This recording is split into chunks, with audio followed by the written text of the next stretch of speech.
97회 전산세무 이급 문제 연속으로 푸는 부분이고요. 이번 시간에는 부가가치세 신고 관련된 10점짜리 문제랑 그리고 문제 4번에 있는 결산자료 입력 문제 같이 진행을 해보도록 하겠습니다.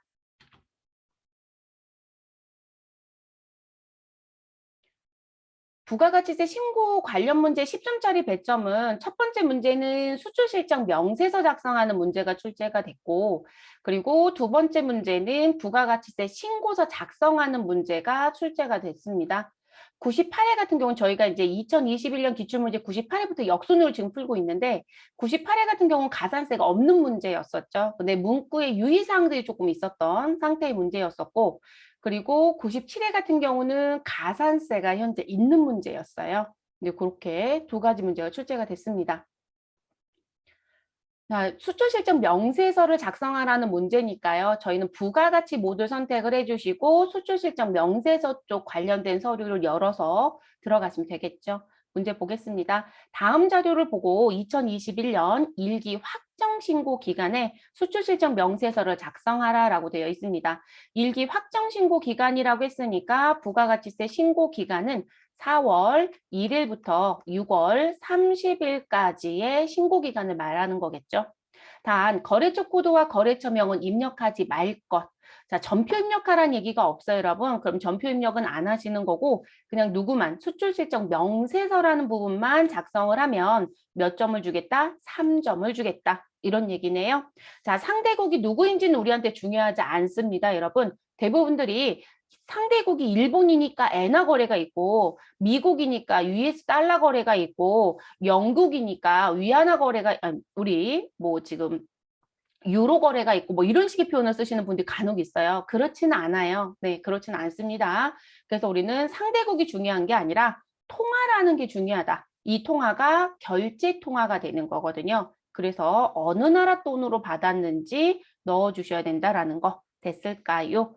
그러면 지금 수출신고 번호 나와져 있고 선적일자가 있고 환가 날짜가 있고 자, 이 선적일과 환가리 날짜가 있다라면 우리 또 하나 신경 쓰셔야 될 게 뭘까요?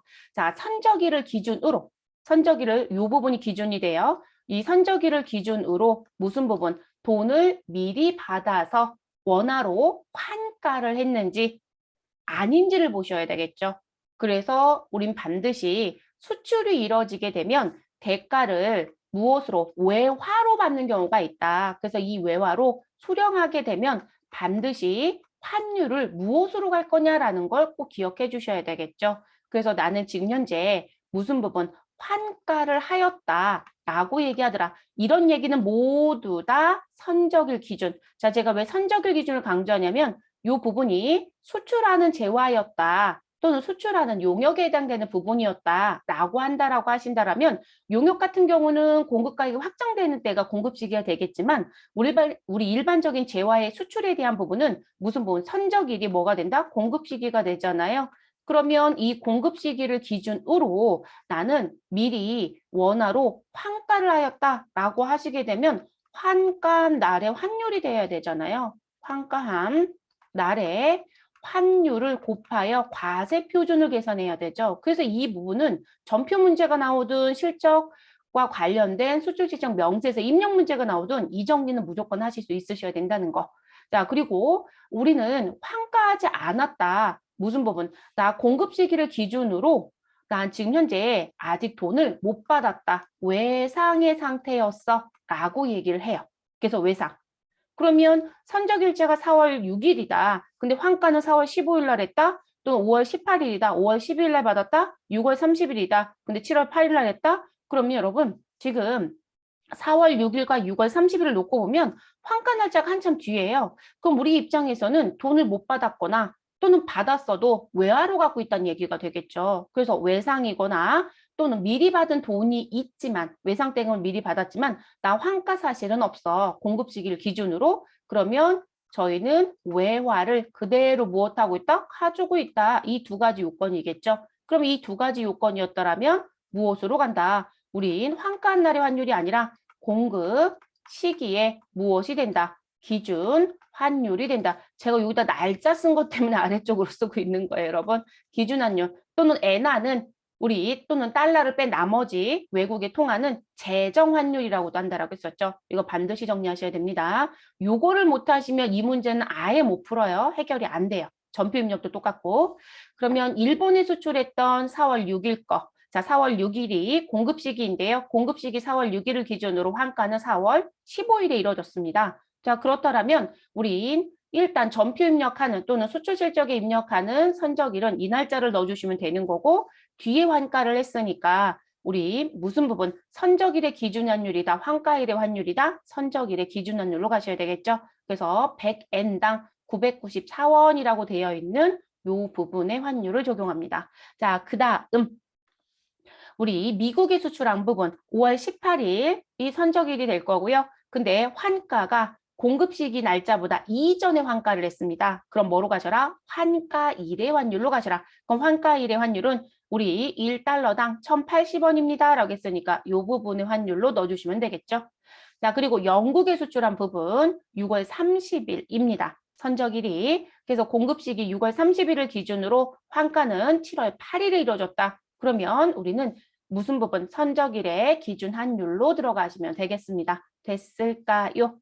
그래서 이렇게 정리. 그래서 해당되는 부분에 표시해 주시고 마무리하시면 되겠습니다. 그럼 입력하러 들어갈게요. 자, 부속 명세서 어디에 가시면 원에 가시면 수출 실적 명세서라는 서식이 있죠, 여러분. 네, 선택해 주시면 되시고요. 그리고 이제 여러분들이 화폐를 찾으실 때요. 요 통화를 찾기가 어렵다 그러면 영문 알파벳 그대로 요대로 입력하셔도 됩니다. 자, 조회 기간은 4월부터 몇 월 들어가셔라? 6월을 들어갑니다. 자, 수출 신고 번호 오타 내시면 안 되시죠? 네, 13041 라고 해서 넣어주시면 되시고요. 1304120044589X입니다. 그래서 한영키 눌러주시고 X 넣어주시면 되겠습니다. 그러면 하이픈은 자동으로 붙죠, 여러분. 자, 선적 또는 기적 일자는 우리 며칠이다? 2021년도 4월 6일입니다. 자, 통화 코드는 우리 코드돔 F2번 눌러주시고요. 우리 일본 돈이잖아요. 그러면 이 자리에 가셔서 일본이라고 넣어주시면 JPY가 검색이 되죠. 근데 이거를 그냥 직접 넣으셔도 된다고요.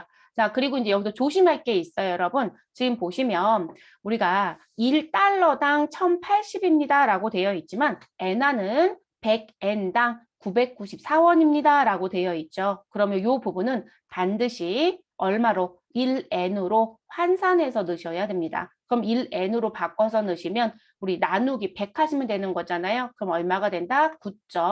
9.94가 됩니다. 그래서 9.94로 입력하시라는 거.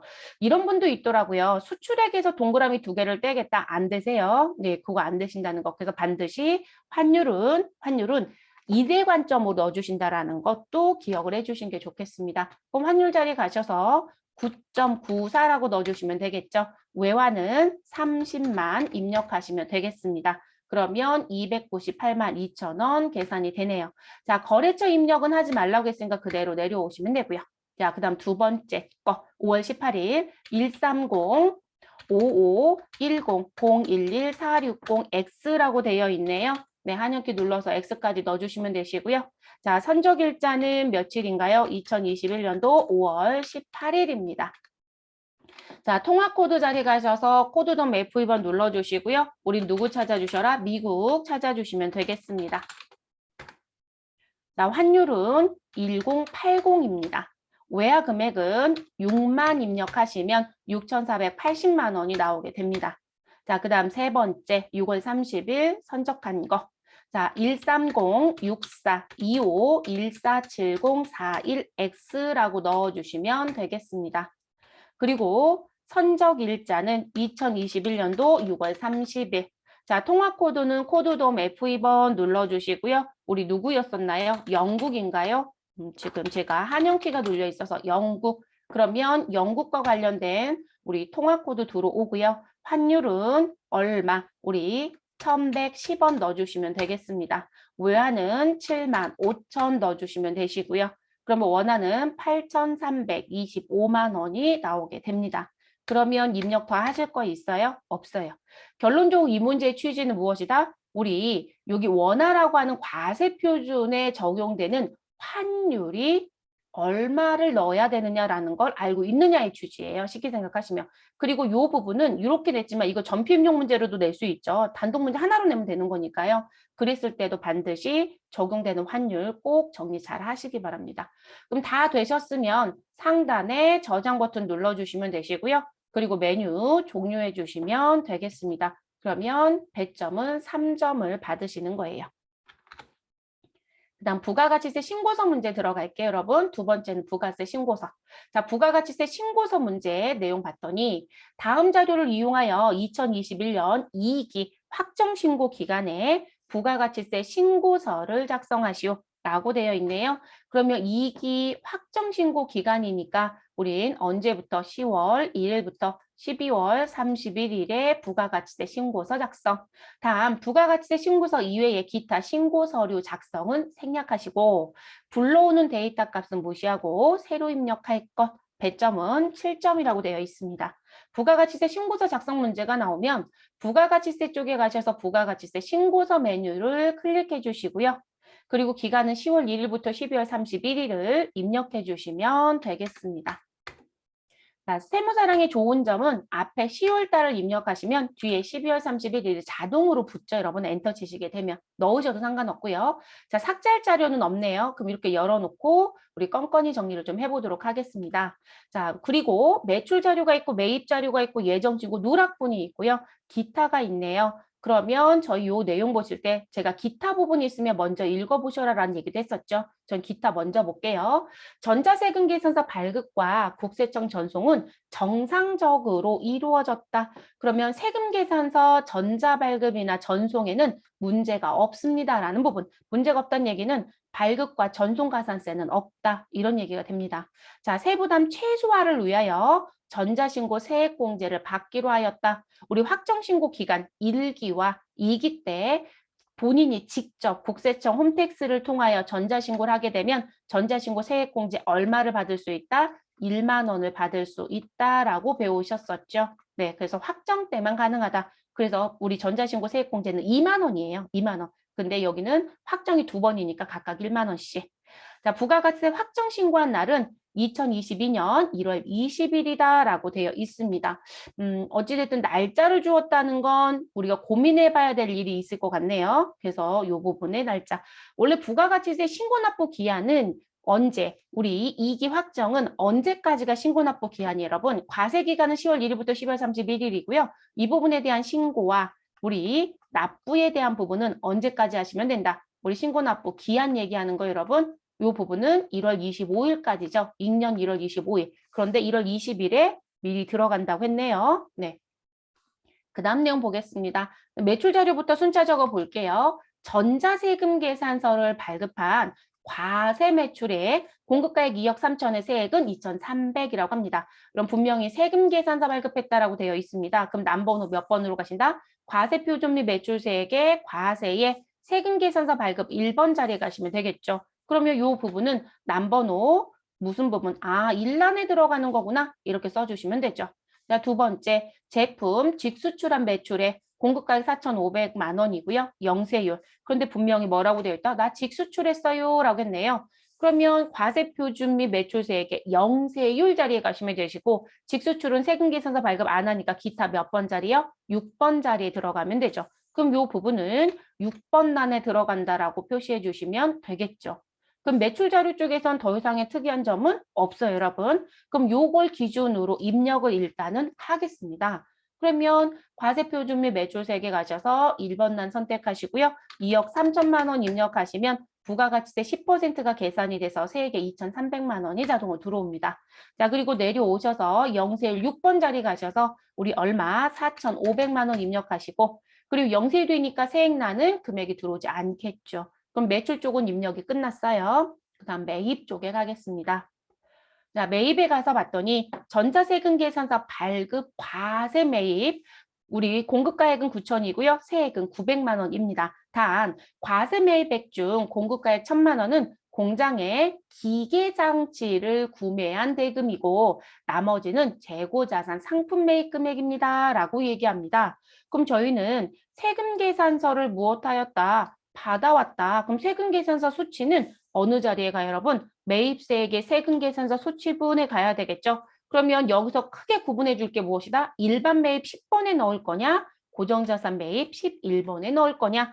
일반적으로 일반 매입 10번이 맞아요. 그런데 저희는 1,000만 원은 공장에 기계를 샀다고 했습니다. 그래서 지금 여러분들 입력하실 때 남번호 두 개를 구분해 주셔야 된다는 거죠. 그래서 구분하실 게 기계장치 1,000만 원과 관련된 부분은 몇 번 자리에 넣어주시고요. 고정자산 매입 11번 란에 넣어주셔야 되는 거고, 그리고 우리 지금 현재 요 9천만 원에 900만 원이다라고 해서 나와져 있는 요 부분은 우리 일반 매입 몇 번, 10번 자리에 넣어줍니다. 그런데 넣어줄 때요. 조심할 건, 자, 요 매입액 중 공급가액 1,000만 원은 이라고 얘기했으니까요. 요 자리 9천만 원이 아니라 얼마이다? 8천만 원으로 바꿔주시고, 세액은 900만 원이 아니고 얼마이다? 800만 원으로 바꿔주시면 되겠죠. 네, 그래서 이렇게 들어갑니다. 그래서 일반 매입에 8천에 800, 그리고 고정자산 매입에 1,000만 원에 100만 원을 입력하시면 됩니다.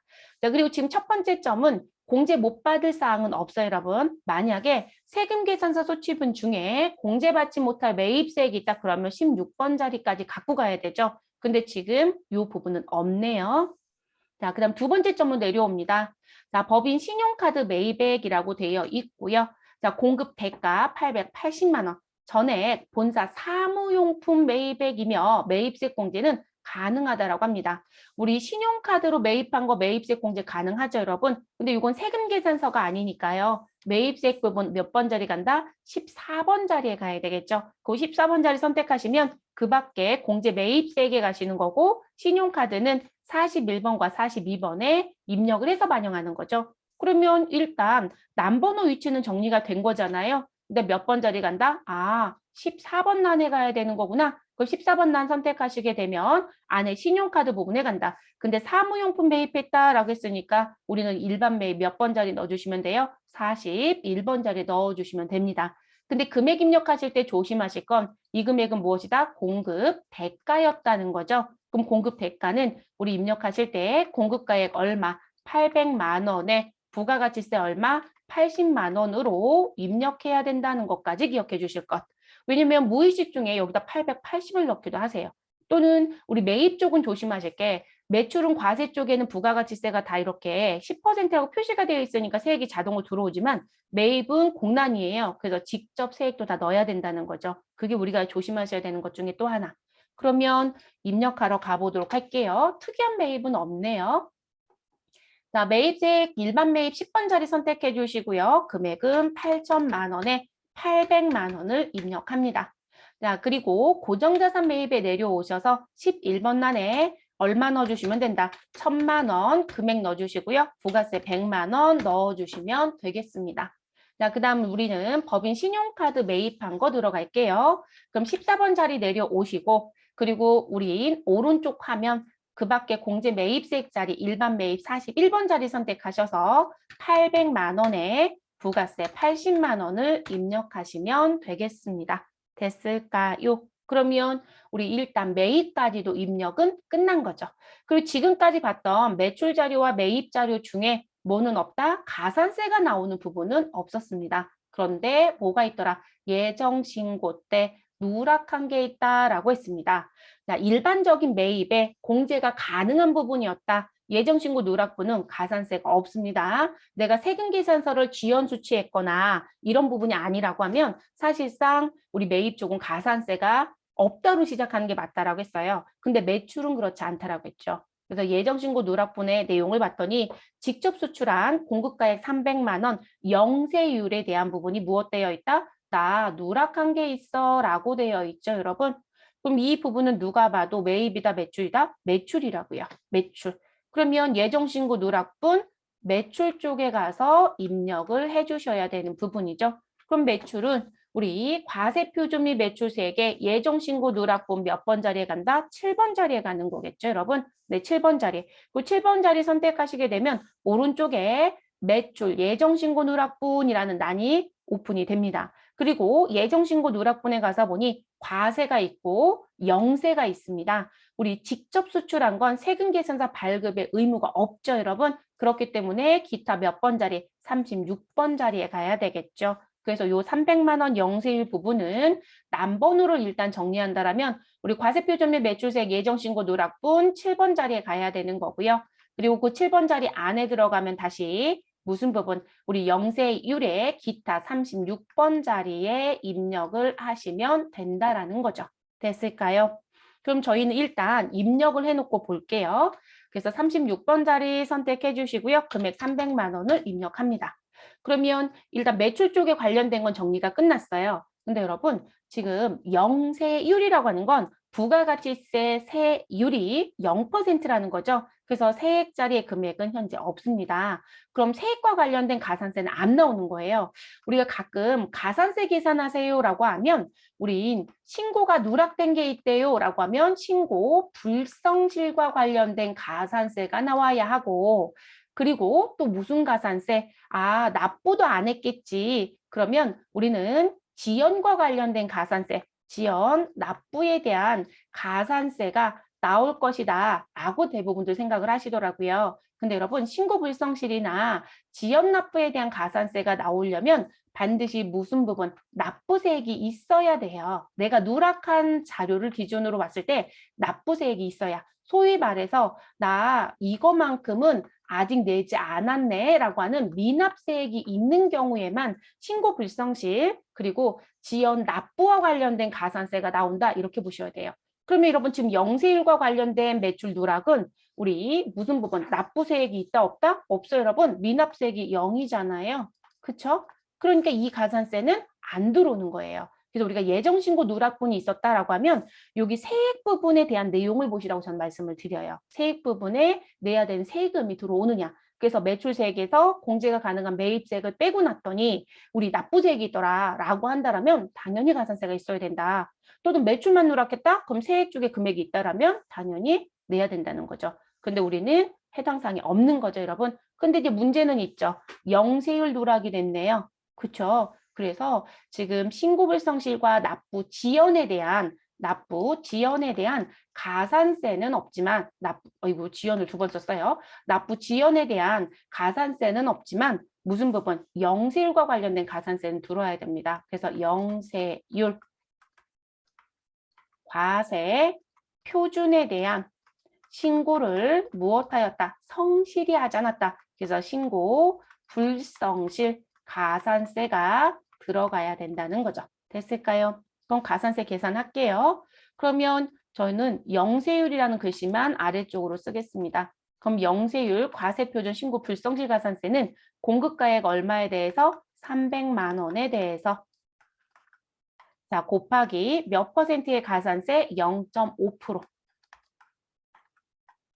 자, 그런데 신고 불성실이라는 글씨가 붙어 있는 가산세는 감면이 되죠, 여러분. 그렇죠. 그래서 1개월 이내이면 90%의 감면을 받을 수 있고 1개월 초과 3개월 이내이면 75%의 감면을 받을 수 있고 3개월 초과 6개월 이내이면 50% 감면을 받을 수 있고 이거 기억하셔야 되죠. 그럼 감면이 된다 안 된다? 된다. 그리고 여러분 지금 보시면 예정신고 누락이었어요. 그러면 예정 그리고 이 아래쪽에 써도 되겠네요. 이쪽에 쓸게요.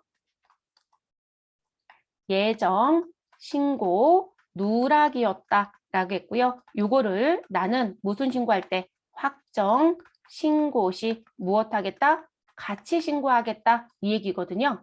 그러면 예정 신고의 기한은 언제였을까요? 우리 10월 25일이었겠죠, 여러분? 그쵸? 요거를 확정 신고 시 반영하는데 확정 신고 언제 했다? 1월 20일. 사실상 1월 25일에 들어가도 문제가 되지 않아요. 3개월 이내이니까. 우리가 개월수로 보실 땐 일자를 따지지 말라고 했어요. 달력에 나와 있는 거 갖고 그냥 카운트하는 거예요. 그러면 10월 25일이 신고납부 기한이었다. 그러면 확정신고 다음 연도 1월 25일까지만 들어가게 되면 몇 개월 이내가 된다? 이러면 요거 내용 보시면 우리 요거 기간의 내용을 보시면 3개월 이내에 무엇하였다? 우리 신고하였다. 이렇게 되는 거죠. 그래서 예정신고 누락은 수정신고의 관점으로 다 포함시켜 버린다고 했어요. 그래서 난 부분. 그래서 3개월 이내이니까 우리 몇 퍼센트? 75% 부업받을 수 있다. 감면받을 수 있다. 이렇게 되는 거죠. 그러면 0.5% 곱하기 우리 공식대로 쓴다면 1-75가 되는 거죠. 그럼 우린 몇 프로를 내면 된다? 25% 됐을까요? 그러면 계산기를 열어주시면 되시고요. 저희 계산을 좀 해보도록 할게요. 전 계산기 좀 열게요, 여러분. 그리고 지금 저는 0.5% 가산세 안 보여드렸잖아요. 근데 이런 가산세 보고 싶으시면 가산세계라고 되어 있는 26번 자리 가셔서 우리 이 자리 내용 보시면 되죠. 그럼 영세율 과세표준 신고 불성실 74번 단에 가면 가산세 1000분의 5라고 되어 있으니까 우리 0.5% 맞죠, 여러분? 됐을까요? 그리고 감면이 나 기억이 잘 안 나요 라고 하면 제가 뭐 눌러서 작성 방법 켜기라는 거 눌러서 여기 나와져 있는 용어들 보시라고 말씀을 드렸었죠. 그러면 지금 제가 작성 방법에 켜기 했고요. 그럼 지금 영세율 과세 표준과 관련된 부분이다. 이 자리 가면 여기 내용 나오죠. 그래서 1개월 이내에 신고하게 되면 90%, 1개월 초과 3개월 이내는 75%다 보이잖아요, 여러분. 기억이 안 나면 이거 누르시라고요. 문제되지 않으시니까. 자, 저는 다시 가리기로 바꿔놓을게요. 이거 켜기 해놓고 오시면 커서 움직일 때마다 계속 저 팝업 창이 떠요. 불편하거든요. 자, 그럼 전 가산세 계산 좀 할게요. 지금 나와져 있는 300만 원 가지고 계산하는 거죠, 여러분. 그래서 300만 원 곱하기 0.5%, 0.5% 곱하기 75%니까 25% 곱하시면 되죠. 납부율을 곱하라고 했어요. 그래서 나온 부분. 그러면 가산세는 얼마가 된다? 3,750원. 자, 여기까지 입력해야 되는 거죠. 그러면 입력을 들어가 보도록 하겠습니다. 가산세 난 선택해 주시고요. 오른쪽 화면 활성화가 되면 가산세 명세라고 되어 있는 부분에 가셔서 영세율 과세 표준 신고 불성지 74번 난에 가시고요. 가산세 대상 금액을 금액에 넣는 거예요. 300만 원 입력하시고 엔터. 그럼 15,000원이 나오지만 우리는 그 부분에 25%만 낼 거니까 3,750원을 입력하셔라. 됐을까요? 그러니까 가산세는 무조건 손계산이 가능하셔야 돼요. 손으로 풀이하실 수 있으셔야 되고. 그래서 이렇게 넣어주시면 됩니다. 그러면 예정신고 누락분 관련된 것까진 정리 끝났죠? 그 다음 무엇 하셔야 될까요? 우리 기타에 나와져 있는 부분. 자, 기타 부분은 누가 있었다? 나 전자신고 세액공제 받을 거야. 그러면 경감공제세액 쪽에 가시면 그 밖에 경감공제세액이란 난이라는 부분이 있고 요 난은 우리 무슨 부분? 이 18번 난은 아예 선택이 안 된다고 그랬죠, 여러분. 세무사랑은 이게 안 돼요. 근데 스마트에는 되거든요. 그래서 우리 이 18번 난 아래쪽에 19번 난이나 또는 뭐 지금 현재 20번 난에 20-1번 난 선택하시면 오른쪽에 화면이 활성화가 됩니다. 자, 그 밖에 경감공제세액에 가셔서 전자신고세액공제 54번 난 선택해 주시면 되시고요. 금액 얼마 넣어주셔라? 10,000원 입력해 주시면 되겠습니다. 됐을까요? 그래서 최종적으로 이 회사가 내야 되는 부가가치세 납부세액은 1,319만 3,750원이 되네요. 그래서 이렇게 정리. 그리고 배점은 7점이에요. 그러니까 매입과 매출 자료는 다른 거랑 비교해 보면 복잡한 건 없어요, 여러분. 그쵸? 근데 가산세가 나왔죠. 그리고 가산세가 나왔고 영세율 과세표준 신고 불성실 가산세가 나왔습니다. 가산세도 어려운 문제의 가산세는 아니었어요. 다만 여러분들이 신고와 납부불성시 무조건 나온다라는 생각만 하지 말아달라는 거죠. 그거는 납부세액이 있었을 때만 내는 거예요. 자, 다 되셨으면 저장 버튼 눌러주시면 되시고요. 그리고 확인해 주시면 되겠습니다. 그 지금 현재 여기 부가가치세 확정 신고한 날은 2022년 1월 20일이다라고 줬는데 우리 요거 수정하는 자리가 과표명세 버튼에 가시면 여기 날짜 신고 연월을 수정해야 되는 부분인데요. 지금 문구에 보시면 그 부분을 하라는 얘기는 없어요. 만약에 혹시라도 시험지에 과세표준 명세에 손을 대라라고 하시면 우리 지금 뭔가 요건을 줄 겁니다. 그래서 이 부분은 요 자리 수정 안 해도 되는 문제입니다. 요거 준 건 제가 볼 때는 영세율 과세표준 3개월 이내 신고를 하게 되면 우리 75% 감면받잖아요. 그거 요건 카운트 목적으로 날짜를 찍어준 것 같아요. 네, 찍어준 것 같습니다. 그래서 그 확정의 관점으로 그럼 저장하시고 메뉴 닫고 나오시면 됩니다.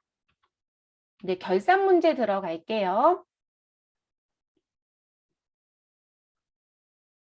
자, 결산 문제는 회계관리 쪽에 가시면 되시고 저는 필요하든 필요하지 않든 학계전액 시산표는 12월 31일자로 열어놓고 가자라고 말씀을 드렸었죠. 네, 그러면 열어놔 주시고요. 그리고 지금 필요하지 않으니까 저는 최소화를 시켜놓고 가겠습니다. 그리고 수동결산이 항상 먼저니까요. 일반 전표 입력이라는 메뉴를 선택을 해주시고 그리고 날짜는 무조건 12월 31일을 입력해놓고 시작을 합니다. 자, 문제 쭉 한번 볼게요. 첫 번째 문제는 매도 가능 증권 평가이네요. 네, 그래서 매도 가능 증권 평가 문제이고요. 자, 두 번째 문제는 지금 현재 이자와 관련된 내용인데요. 돈을 빌려준 부분이에요. 돈을 대여하고 이자, 그러면 미수수익 계상 문제이겠네요. 세 번째 부분은 장기 차입금인데 우리 무슨 부분? 우리 유동성 대체를 할 거냐 안 할 거냐 라는 부분이네요. 그래서 유동성 장기 부채와 관련된 문제이고요. 제가 이거 왜 볼까요? 1번도 수동, 2번도 수동, 3번도 수동이에요. 그러면 다 일반 전표 입력이죠. 자, 4번. 자, 지금 자금 조달 목적으로 무엇을 사채를 발행했다라고 되어 있고요. 그와 관련된 회계 처리해달래요. 이것도 자동 결산에 있지 않죠. 자동 결산은 손으로 셀 만큼밖에 안 되잖아요. 이것도 수동이네요.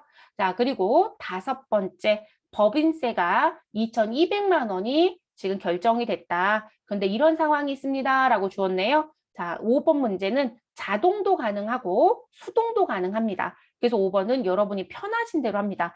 결론적으로 97회 기출문제의 결산은 전부 다 수동을 해도 되는 문제였다는 거죠. 자동 메뉴 아예 안 들어갈 수도 있다는 얘기예요. 그럼 결산 자료 입력 메뉴는 필요하지 않은 문제였다라는 거죠. 그래서 시험은 낸 거대로만 갑니다. 낸 거대로만. 그럼 1번부터 정리해 보도록 하겠습니다. 당사는 결산일 현재 다음과 같은 매도 가능 증권 투자 자산을 보유하고 있습니다. 라고 되어 있습니다. 매도 가능 증권 평가에 대한 기말 회계 처리를 해주시고 제시된 자료만 고려하여 하나의 전표로 입력해달라라고 했습니다. 자, 2020년도에 취득을 1,500만 원 했고요. 2020년도 기말의 공정가액은 1,200만 원이었다라고 얘기합니다. 그럼 여러분 저희는 1,500만 원에서 1,200만 원으로 공정가치가 무엇하였다? 하락하였다라는 거네요. 그죠? 가치가 떨어진 거죠? 그럼 요거 부에 대해서 무엇을 했을 것이다? 나는 매도 가능 증권 평가라는 걸 했고 우리 가격이 하락했으니 손실을 장부에 2020년도 12월 31일 결산할 때 계산해 놨겠죠? 얼마요? 1,500에서 1,200 빼시면 300만 원 장부 계산해 놨겠네요. 됐을까요? 자, 이 상태.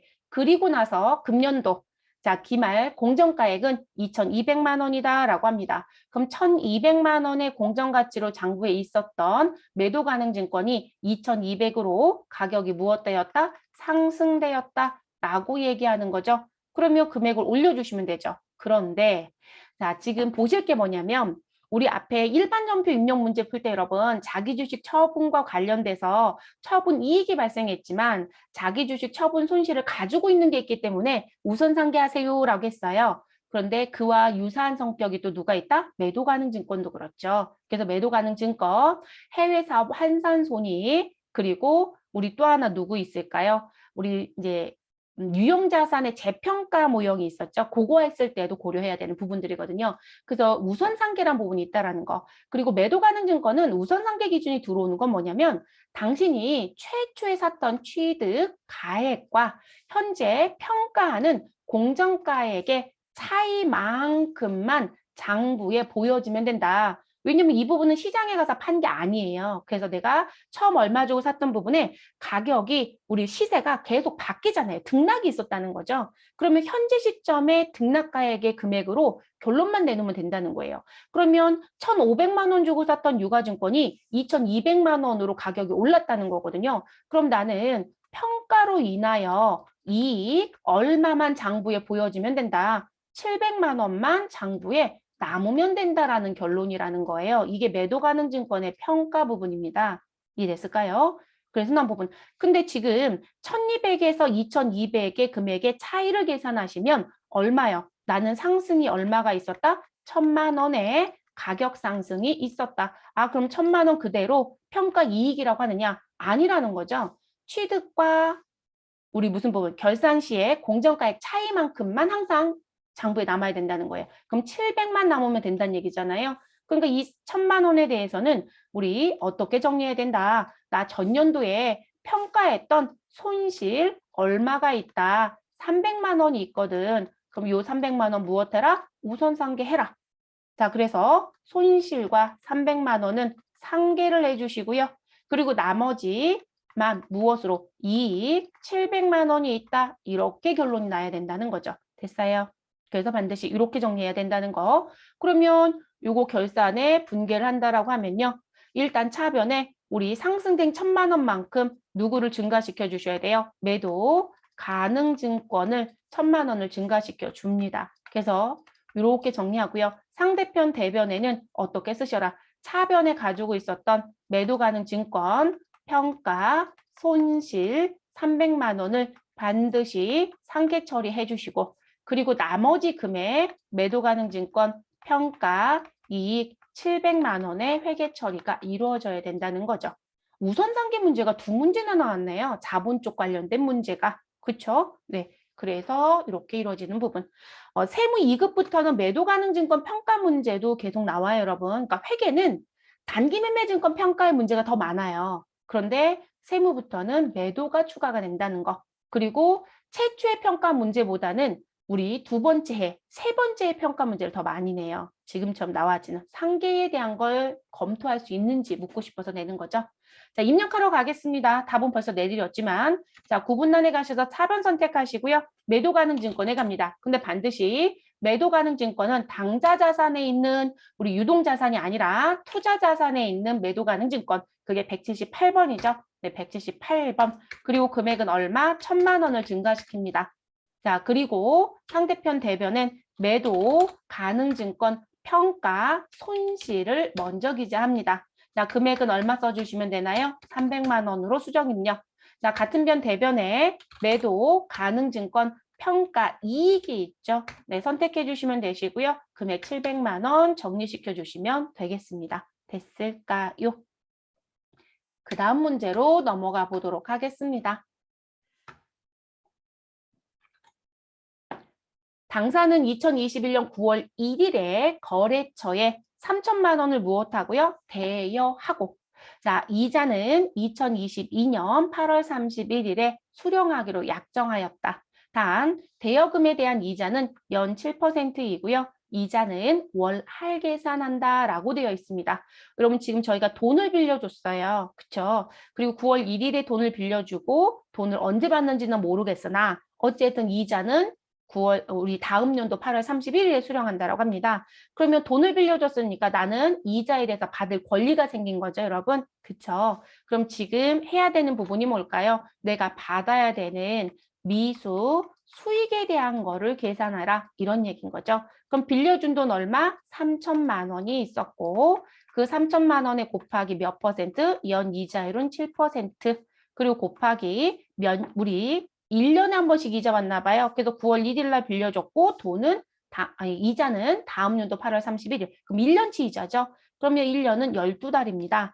그리고 현재 받을 권리라는 건 12월 31일까지 기간이 도래한 것만 들어야 되겠죠. 그러면 여기 윗변에 들어가야 되는 부분은 우리 언제부터 우리 금년도 9월 1일부터 언제까지 12월 31일까지가 무엇이 된다. 기간이 경과된 것에 대한 부분이다 라고 봐주시면 되죠. 그럼 9월, 10월, 11월, 12월 4달이네 여러분. 그래서 12달 중에 4달치에 대한 이자를 받을 권리가 생겼다 라고 얘기하는 거죠.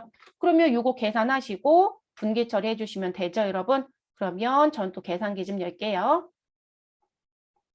자, 금액 얼마에 대해서 3천만 원에 대해서 곱하기 몇 프로? 7%. 그리고 곱하기 4 나누기 12 해주시면 됩니다. 그랬더니 이자는 얼마이다? 70만 원이다. 그래서 나는 70만 원의 이자를 받을 권리가 생겼다. 이렇게 가는 거죠. 그럼 이 부분은 차변에 아직 못 받았지만 받을 권리가 있는 수익. 그래서 미수 수익이라고 쓰시고 상대편 대변엔 누굴 써주시면 될까요? 대여금에 대한 이자죠, 여러분. 그럼 영업의 수익인 이자 수익을 써주시면 되죠. 됐을까요? 자, 정리되셨으니까 분계 입력하러 들어가 보시죠. 이것도 누가 봐도 수동결산입니다.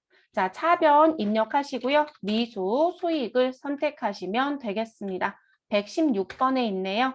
자, 그리고 금액 70만 원 입력하시면 되시고 상대편 계정 대변 선택해 주시고요.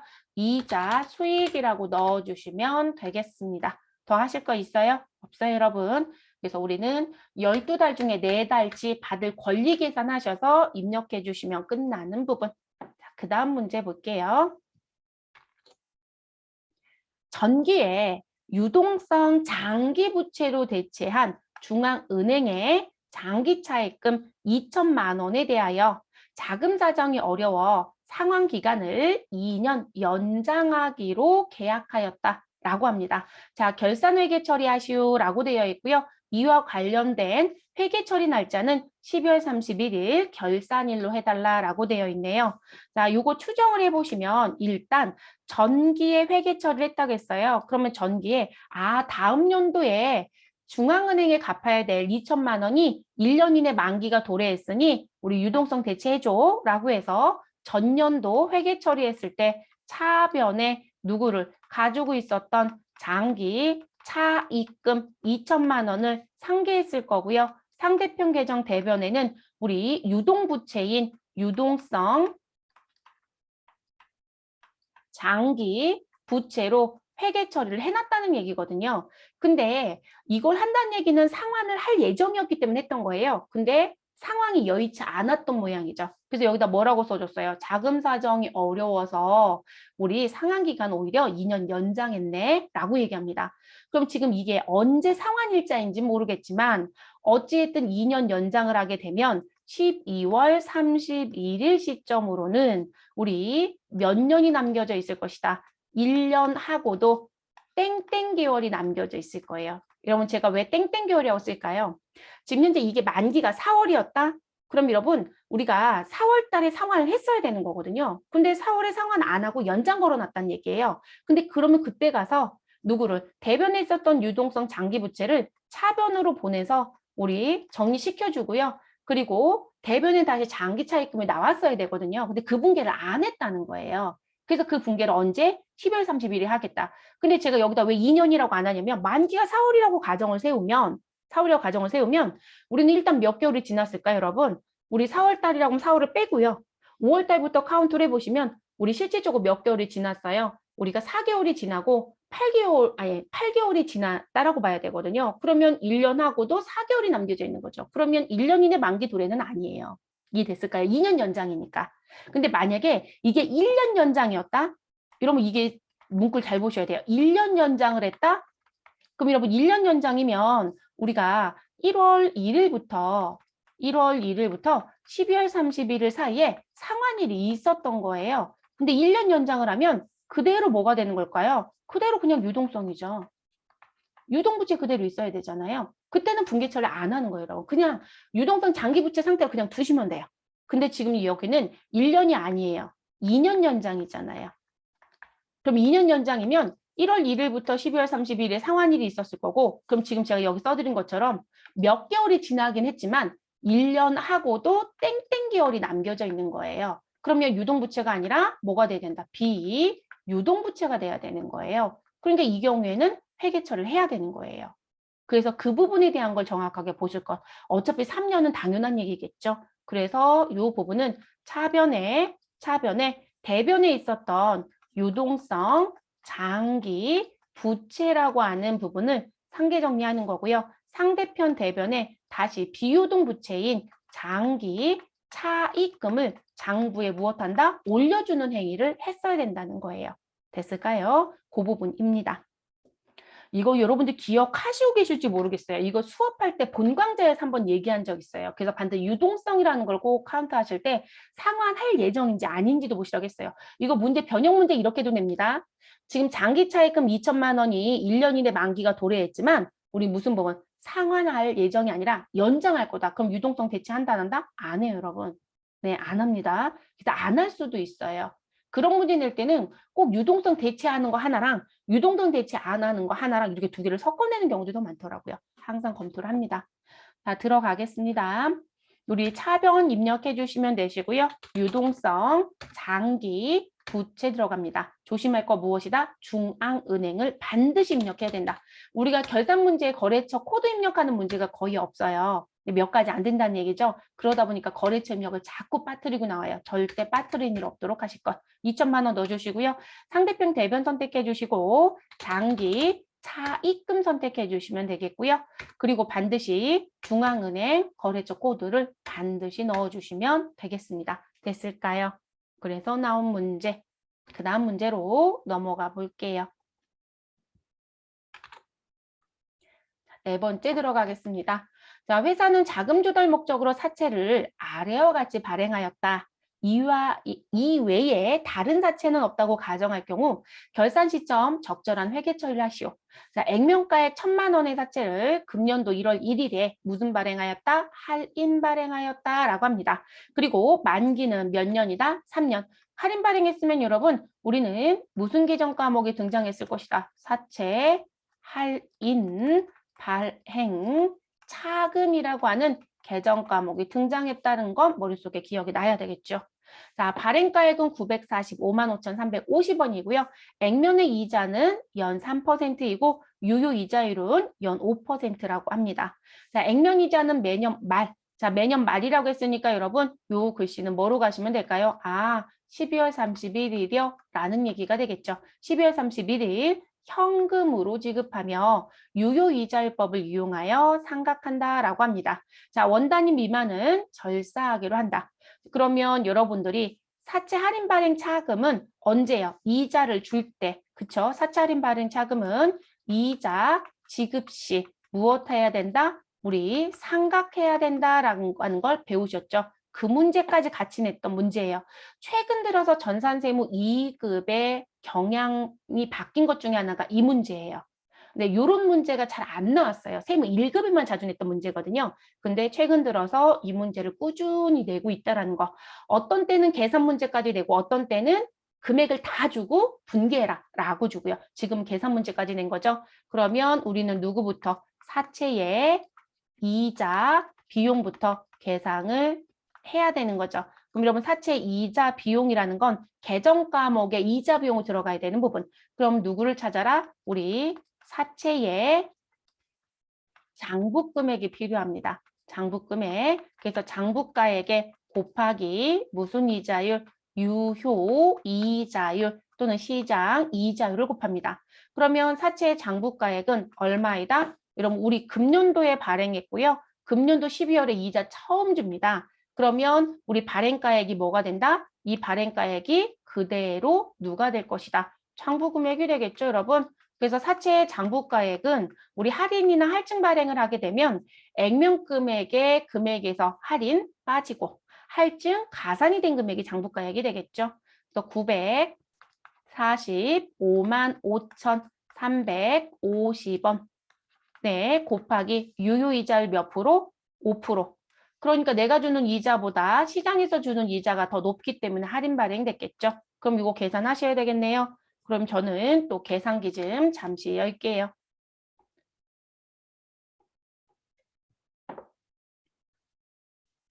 자, 945만 5,350원 945350 맞죠, 여러분? 곱하기 몇 프로? 5% 하시면 우리 유효 이자율에 의한 사채 이자 비용은 47만 2,767원이 나오네요.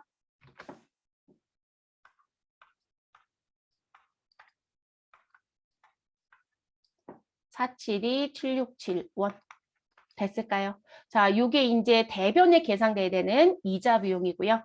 자, 그리고 사채를 우리 발행을 했으니 누구한테? 우리 사채에 투자한 사람한테 따박따박 이자를 줘야 되죠, 여러분. 그걸 우리가 액면이자라고 하죠. 그래서 사채의 액면이자. 액면이자는 내가 줘야 되는 이자를 말하는 표현. 그러면 우리는 액면이자 뭐로 주겠다? 현금으로 주겠다라고 했죠. 네, 그래서 현금으로 나가야 되는 대변에 지출해야 되는 이자. 자, 그 이자는 무슨 부분? 사채의 액면가액입니다.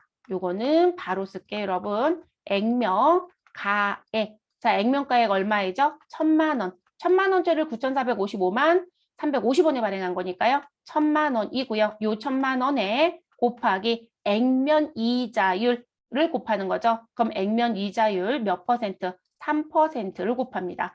그럼 여러분 1,000만 원 곱하기 3% 하면 얼마 나와요? 우리 30만 원인가요? 맞죠, 여러분? 네, 그래서 30만 원의 이자를 줘야 됩니다. 그러면 대변에 기록해야 되는 이자 비용과 내가 주는 이자의 차이가 생기죠, 여러분? 그러면 47만 2,767원과 30만 원의 차이가 무엇이 되는 것이다? 우리는 사채 할인 발행 차금의 상가액이 되는 거죠. 네, 이 차이 금액이 상가액이 됩니다. 차이가 됐을까요? 그래서 이렇게 얘기하죠. 이자 지급 시 상각하세요라고 하는 이 상각액은 내가 주는 사채 이자 비용 얼마? 47만 2천. 아니 내가 주는 이자가 아니라 장부에 계상해야 되는 이자 47만 2,767원에 금액에서 내가 주는 이자, 실제 나가야 되는 이자, 액면 이자인 30만 원을 무엇해서 빼서 나오는 금액이다. 이렇게 표현한다는 거죠. 그러면 얼마 생각하시면 돼요? 우리 17만 2,767원을 생각하시면 되겠네요. 됐을까요? 그럼 이제 분개해야 되죠, 여러분? 그럼 분개하시면 차변에 우리 영업의 비용인 이자, 비용이라는 게 들어와야 된다는 거고요. 그 금액이 47만 2,767원이고요. 자, 그리고 상대편 대변엔 내가 주는 이자 현금으로 주겠다고 했어요. 그 금액이 얼마? 30만 원이다. 이렇게 얘기가 되는 것이고, 그리고 원래 사채를 할인 발행하게 되면 사채 할인 발행 차금은 부채의 차감 계정, 소위 말해서 사채 차감 계정이죠. 그럼 부채를 깎아먹는 계정은 부채 반대편에 있어야 되니까 차변에 있었을 거예요. 그럼 이 차변에 있었던 거 생각한다고 했으니까 반대편으로 보내야 생각이 되죠. 그래서 대변에 사채, 할인, 발행, 차금의 금액 얼마? 우리 조금 전에 계산했던 17만 2,767원을 기록하는 거예요. 됐을까요? 그래서 나온 부분. 이 부분 문제요. 분계를 외워가시는 분들이 간혹 있더라고요. 기출문제 위주로 푸시는 분들이. 근데 이제 분계로만 외웠던 분들의 이제 멘붕 상태가 뭐였을까요? 사채 이자 비용 계산을 못하거나 액면 이자가 어떻게 계산되는지 몰랐던 분들은 분계의 틀은 외워갖고 왔는데 금액을 못 쓰는 분들이 있었겠죠. 네, 그래서 이건 사채 배우실 때 세무 2급부터는 이런 상황들이 나올 수 있으니 기억하세요. 빈도가 높지 않아요. 네, 높지는 않지만 이런 문제는 세무 2급에서 나오는 부분입니다. 그리고 시험 문제가 어려워지면 이론에도 출제하는 문제이고요. AT는 아예 열심히 내죠. 네, TAT 급수가 가면. 그럼 입력하러 갈게요. 차변 선택해 주시면 되시고 이자 비용을 넣어 주시면 되겠습니다. 자, 그리고 금액은 지금 기록한 47만 2,767원 넣어 주시면 되시고 상대편 대변에 가셔서요. 우리 현금 입력하시고요. 지급한 이자 30만 원으로 수정 입력합니다. 자, 같은 변 대변에 누구를 사채를 무엇하였다? 할인 발행하였다. 여러분 사채 할까지 입력해야 검색이 되죠. 사채 할인 발행 차금 선택해 주시면 되시고 17만 2,767원 정리해 주시면 되겠습니다. 더 하실 일 있을까요? 없죠, 여러분? 네, 이렇게 해서 정리. 마지막 5번째 문제. 자, 당사 당해연도 결산을 하면서 법인세 2,200만 원 우리 지방소득세 포함되어 있다라고 되어 있고요. 확정하였다라고 합니다. 그러면 이 부분은 우리 수동 결산을 하신다라고 하면 차변은 일단 법인세 얼마가 확정되었다라고 했으니까 법인세 등이라는 계정 과목의 금액은 2,200만 원입니다. 라는 결정이 됐다는 거죠. 그리고 이제 상대편 대변에 누굴 쓸 거냐라는 걸 고민해라. 그러면 우리는 1월 1일부터 12월 31일 미리 낸 세금이 있죠, 여러분. 그걸 우리가 뭐라고 불러요? 선납세금이라고 부르죠. 그래서 선납세금이 있는지 확인하셔야 되겠죠. 그래서 내용이 나와져 있습니다. 이자 수익에 대한 원천 징수세액 60만 원과 법인세 중간 예납세액 800만 원은 선납세금으로 계상되어 있다. 당좌 자산으로 되어 있다는 얘기죠. 그러면 내야 되는 법인세에서 미리 낸 세금 상계 정리하고 나머지만 내시면 되는 거죠. 그래서 대변에 누굴 기록하셔라. 선납 세금에 대한 부분을 상계 처리하셔라. 그러면 860만 원 무엇 하시고요? 정리해 주시고요. 자, 그리고 아직 못 낸 세금은 뭐라고 쓰자? 미지급 세금이라고 쓰시면 되겠죠. 그럼 2,200에서 우리 얼마 빼시면 860만 원 빼시면 우리 내야 되는 세금은 얼마가 돼요, 여러분? 2,200에 800 빼시고 60만 원 더 빼시면 1,340인가요? 자, 이렇게 정리됐을까요? 그래서 나온 부분. 그래서 이 부분은 이렇게 수동 결산해서 넣으셔도 되고요. 결산자료 입력에 가면 누가 있어요, 여러분? 우리 당해연도 선납세금 860, 내야 되는 세금 1,340만 원이라고 해서 계상하는 자리가 있죠. 거기다 넣고 전표 추가해도 됩니다. 어떤 거라든 편하신 대로 하셔라. 근데 제가 볼 땐 1번부터 4번까지 다 수동이었고요. 이 문제도 수동에서 한다라고 하는 거랑 우리 자동에서 한다라는 거랑 큰 차이점이 없어요. 그러면 그냥 수동으로 입력하시는 게 훨씬 더 편하죠. 네, 저희 수동으로 마무리할게요. 자, 차변 선택해 주시고 우리 법인세 등 넣어주시면 되시고요. 금액 2,200만 원입니다. 그리고 상대편 대변 미리 냈던 세금, 선납세금 선택해 주시면 되시고 금액은 860만 원 넣어주시면 되겠습니다.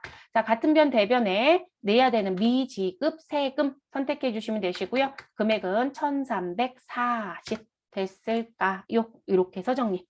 그래서 이렇게 마무리하시면 되겠습니다. 그러면 정리 다 끝나셨으면 종료. 결산은 현재 특이한 문제는 없었어요. 유의사항 문제가 좀 있었다. 그래서 요 4번 문제도 여러분들 공부를 너무 얇게 하셨던 분들은 못 풀었을 것 같아요. 우리가 뭐 가끔 암기해서 분계만 암기해 갖고 오신 분들 있거든요. 근데 계산이 안 되면 못 풀었던 문제죠. 그래서 4번 문제가 조금 특이했던 문제, 특이하다기보단 오랜만에 낸 것 같아요. 제가 볼 때는 전산에서는 빈도가 아주 높은 쪽에 속하지는 않거든요. 그리고 3번 문제의 취지를 정확하게 잘 보실 것. 그래서 우리가 문제를 푸실 때 기본 개념점을 반드시 갖고 가시라. 내가 갖고 있었던 장기 차입금에 1년 이내 만기가 도래한다. 근데 상환을 안 하고 연장할 예정이다. 그럼 유동성 대체 안 한다는 것부터 시작을 하신 게 맞아요. 근데 유동성 대체를 하겠다는 건 나 상환할 거예요. 라는 관점인 거고요. 그리고 유동성 장기 부채로 넘겨받았던 금액을 우리 금년도에 상환을 해야 되는 거거든요. 근데 지금처럼 무엇하면 나 상환이 여의치 않아서 연장을 하게 되면 1년 연장했다. 그러면 그냥 유동성 장기 부채 그대로 두셔라. 별도의 분개가 필요하지 않다라는 거예요. 어차피 내년에 갚을 돈이니까. 그런데 이거를 2년 이상 연장이 걸리게 되면 뭐가 되더라? 유동성 대체를 했던 유동성 장기 부채를 장기 차입금으로 다시 재대체하셔야 돼요. 그 부분에 대한 문제. 그래서 그 내용을 통째로 정리를 좀 하시는 게 좋겠습니다. 자, 이렇게 해서 결산까지 마무리해 봤고요. 우리 이제 다음 시간에는 원천징수와 관련된 문제 들어가 보도록 하겠습니다.